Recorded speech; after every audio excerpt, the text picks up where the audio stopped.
Since I began practicing dentistry in 1989 to the present date, I've always been sold on the features of dental equipment and products.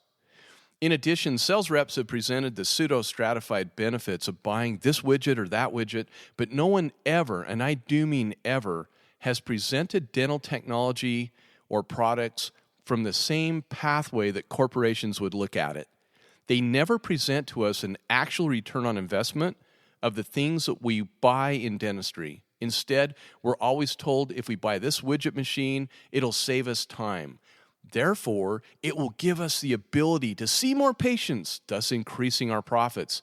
What they really mean is you can work twice as hard as you normally do to make a wee bit more income. We begin our podcast right there.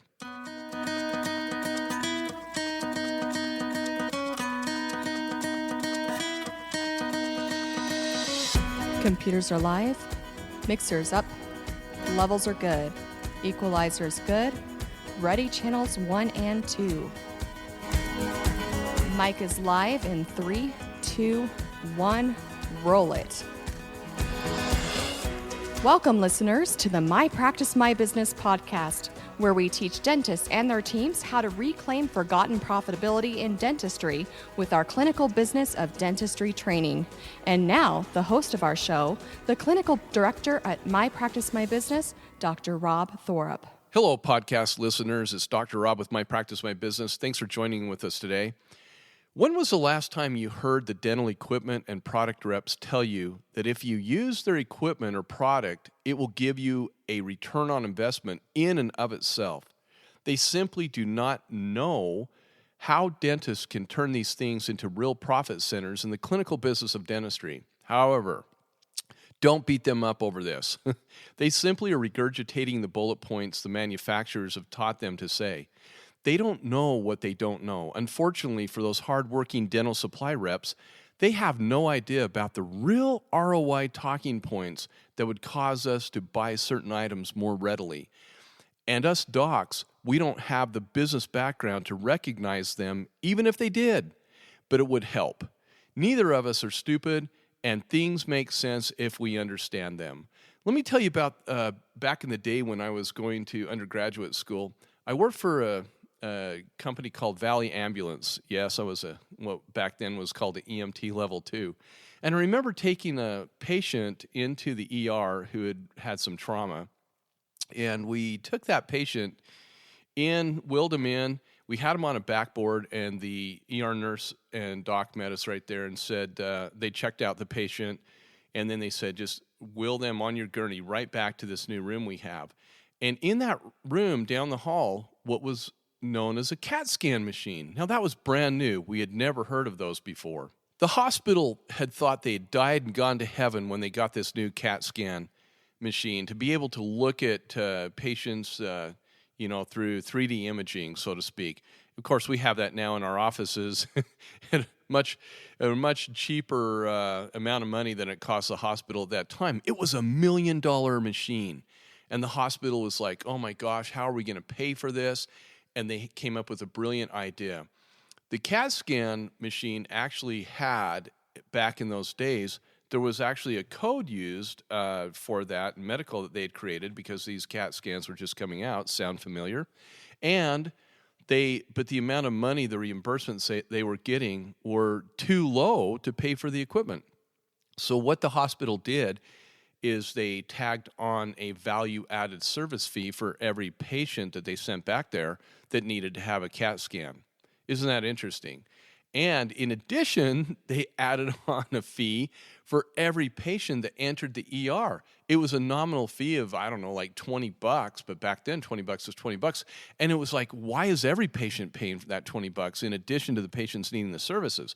And their answer was, well, those patients never know if they might need the service of this CAT scan machine, and isn't it great that we have it here? Can you imagine getting a laser or a CAD cam or cone beam and charging all your patients like a $10 fee just in case they might need it? That would go over real well, wouldn't it? Anyway, it was like amazing, though, because the hospital recognized that they needed to get a better return on investment than what they were seeing. What the hospital really needed was a return on investment and that proposition value of, is this piece of equipment going to give us the diagnostic capabilities that we needed? And absolutely they knew it would, but they also needed to see that they were going to make money on that equipment and not just break even, because hospitals are there to make money. They call themselves nonprofit entities, right? As we see the majority of their hierarchy and the MBAs running that place making millions of dollars every year. So anyway, we won't get into that story. The next time your dental sales rep comes in to sell you something, ask them what the proposition value of the purchase will be to you. Ask them to lay down the evidence of how you will experience not only a return on investment, but a corporate profit. This reminds me of the song Ariel sang in The Little Mermaid every time the sales rep comes in with something new to present to us. I know, get ready. I've got gadgets and gizmos aplenty. I've got who's its and what's its galore. You want thingamabobs? I got plenty. But who cares? No big deal. I want an ROI. That's the song you need to sing to your rep when they come in. And they'll look at you like you're probably looking at me through the radio there or whatever you're listening to. I'm pretty sure that's how the song goes. I know what you're all thinking right now. Rob, don't quit your day job. I'm not going to.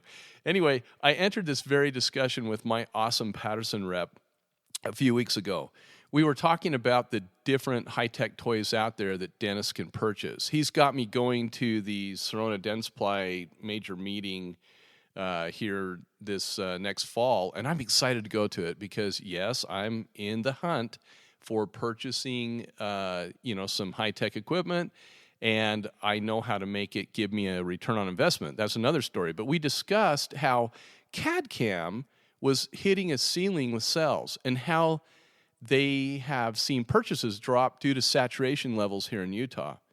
Think about the talking points every rep from all the dental supply companies hit you with when trying to sell you CAD/CAM. It's always like point one. A patient loves receiving the crown in the same appointment because it saves them time away from work or home. Okay, that talking point's true. 2, it will decrease your lab bill. Indeed, that is true too. 3, it will save you money with a decrease in purchasing impression material, temporary cements, etc., etc. That's true also. 4, while the crown is milling and cooking in the oven, you can be doing other procedures, thus increasing your production. That's where I just want to die, okay? I don't want to work harder to make a sliver more profit. I want to be able to have a return on investment so that the equipment actually makes sense to me and I don't have to work as hard, providing that value-added service to my patients. All those features are true, and that's why I own CAD/CAM technology, and I use it the majority of the time.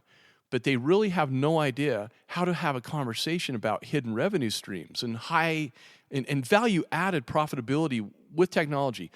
Most sales reps will tell you it takes between 14 to 16 units per month to break even because that's what they've been taught to say to us. But before you make any purchase of high-tech equipment or even small equipment and the materials that we actually purchase also, you really need to look at the actual payment with all those things considered, like cost of goods and direct operating costs, to make sure that there is a value-added proposition in what you purchase.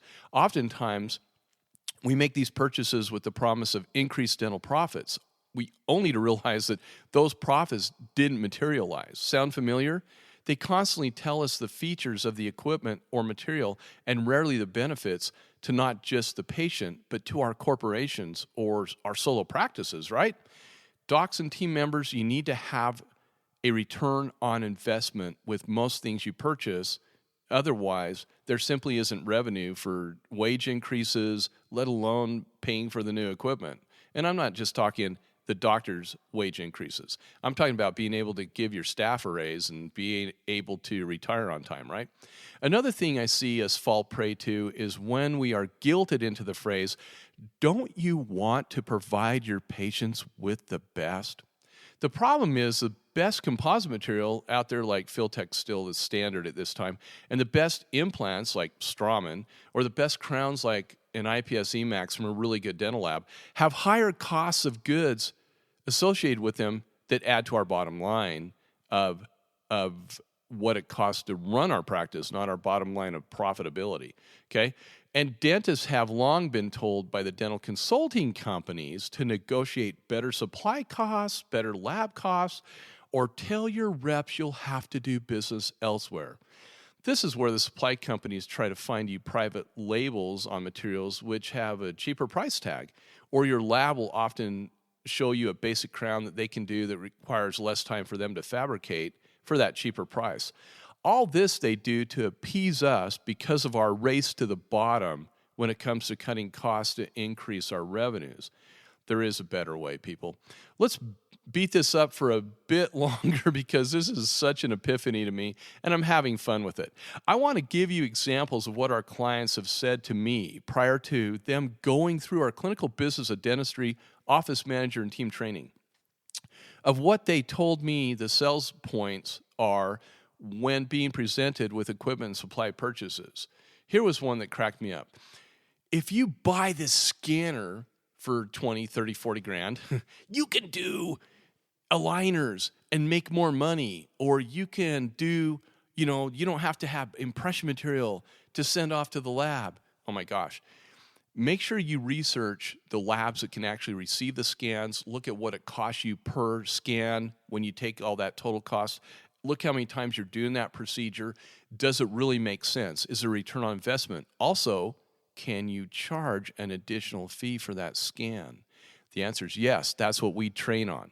2, hey, if you buy CAD/CAM, we'll save you money on lab and supply bills, and you can impress your patients with same-day crowns, so it actually increases revenue after you do a certain number of crowns each month. Oh my gosh. I hit the talking points earlier, but that's not the power play of CAD/CAM. It's a value-added proposition to the patient that you can charge more if you know how to do it. Point 3, I love. Rotary files will make you so much faster when doing root canals. You can actually be able to do 2 root canals in the same time it took you to do 1, thus increasing your practice revenue. These are actual talking points that our clients have been given.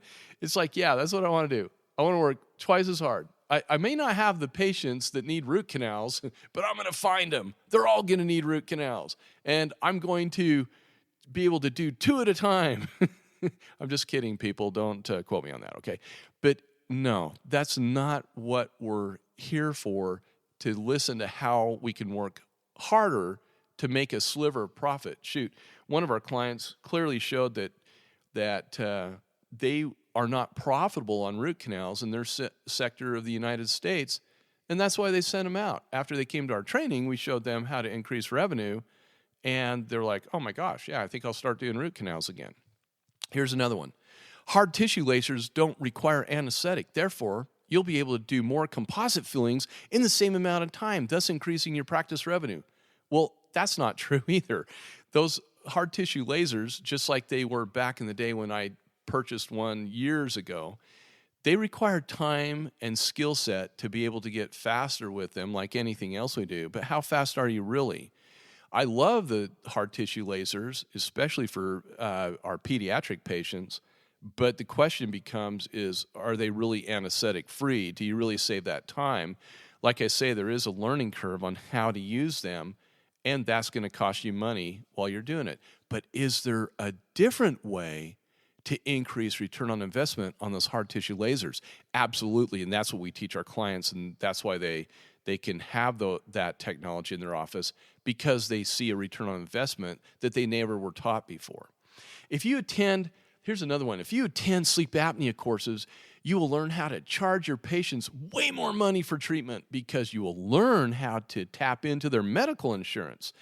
My question was this: what if they haven't met their bazillion-dollar deductible, courtesy of our new health plans where everyone was, able to keep their doctor, and we were all going to get $2,500 back per year on our savings? Sorry to get political on this, but the fact of the matter is our deductibles have increased dramatically. I remember when my deductible, before anything was touched, was $500 per person. And if it still stayed there, that would make sense to bill the insurance. But with deductibles that are super high now, well, the patient's still going to have to pay for that stuff out of pocket, and that's what people are realizing now. But is there a way to charge sleep apnea that's never before been taught? And there is. And that's why we do sleep apnea treatments we treat sleep apnea in our practice, because we've learned how to do it. And then if you buy cone beam technology, you'll be able to see things never before dreamed of in your patient's mouth. And you'll be able to charge the patient more, and dental insurance companies will pay more, and thus your practice revenue will increase beyond your wildest imaginations, okay? That didn't happen either. Insurance companies picked up on the cone beam code, and many of them are paying out just a few dollars more than a panel code. So that expensive piece of cone beam that you've got sitting in your practice, is there a way to increase the revenue on that outside of the box? And the answer to that question is yes, there is. So there are our supply reps don't know what they don't know. And if they did know what they knew, what we knew, boy, you and I would be buying equipment left and right. They simply do not know how dentists can turn these things into real profit centers for the clinical business of dentistry in our dental practices. And the real problem is dentists just don't know how to turn these expensive purchases into profit centers instead of loss leaders, because they don't know what they don't know. The same is true with our dental sales reps. They simply don't know what they don't know at My Practice, My Business, okay? Here's a simple secret.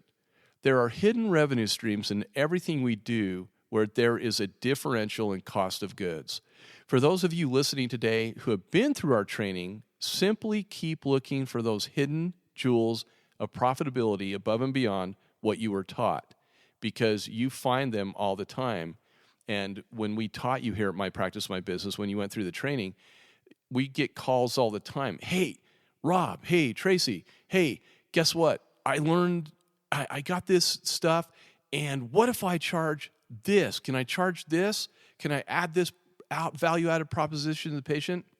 And it's fantastic. You guys teach us all the time on stuff, and then we're able to pass that information on to the rest of our clients and new trainees. Dentists do a fantastic job of healing patients with needed oral health care. Yet those of you who have not been through the clinical business of dentistry training usually despise hearing the simple yet all-important word, profitability. You want to heal. You want to improve the self-esteem of your patients. You simply just want to do good for those you serve. I get it. I agree with all of that. But you also run a business, and you have to be profitable and not just break even each month, which is where the large majority of you are right now. You know it. Our clients at MPMB do not lack funds needed to stay on top of dental technology, which gives them the diagnostic advantages and ability to deliver the best of products and services to the patients they serve. The basic and simple business reason is because they are trained in how to offer their patients choice where it's available with products and value-added services, and then how to get paid fairly for those services they provide, whether the patient is covered by a PPO plan or a cash-paying patient. Doesn't matter. Value-added services offered to both. And then our clients look at their sales reps and say to them, hey, your talking points has sold me on the equipment I just bought from you are insignificant compared to the return on investment I'm now realizing after attending our training, the training at My Practice, My Business. This is what happened to my Patterson rep here in Salt Lake. He watched his clients who had been through our training begin to love dentistry again, because they were now making a true return on investment and being paid fairly for their dental services that they provided. And this astute rep has been referring clients to us ever since. That's a rep who gets the clinical business of dentistry. He saw what happened to his clients. He saw how they were increasing revenue, and they were happy again, because we're miserable if we don't get paid fairly for what we do. Don't you love just going in and doing composites and being upside down on them? My gosh, that's been in the literature forever. Not with our clients. They're right side up. They make money on composites when they offer value-added service. Docs and team members, you don't have to compromise when it comes to actually using the very best of products, techniques, and services for your patients. You just need to know how to be profitable when using them instead of doing them for free. And I know you know what I'm talking about. Attend our clinical business of dentistry training. Learn how to be paid fairly for what you do. Learn how to be profitable on the things that you do in your practice. So the next time your sales rep comes in and presents to you something that you really want to have and really makes sense, you can actually shock the crap out of them by saying, yeah, I'm ready to buy that right now, because you can actually afford to, because you actually are making corporate profits that allow you to purchase that equipment. You might want to have the oxygen sitting by them and after they pass out so that you can revive them, bring them back because they're told no so many times when they actually bring so much value add to our practices. Thank you so much for tuning into the My Practice, My Business podcast. You can find additional podcasts you may have missed that will help you with your dental practice at Apple iTunes Podcasts. And remember to become a subscriber to our podcast. Many of you have asked how to help support the My Practice, My Business podcast. If you have enjoyed the program and information you received today, the best way to help is to leave us a 5-star review. Thanks again for allowing us to be a part of your day.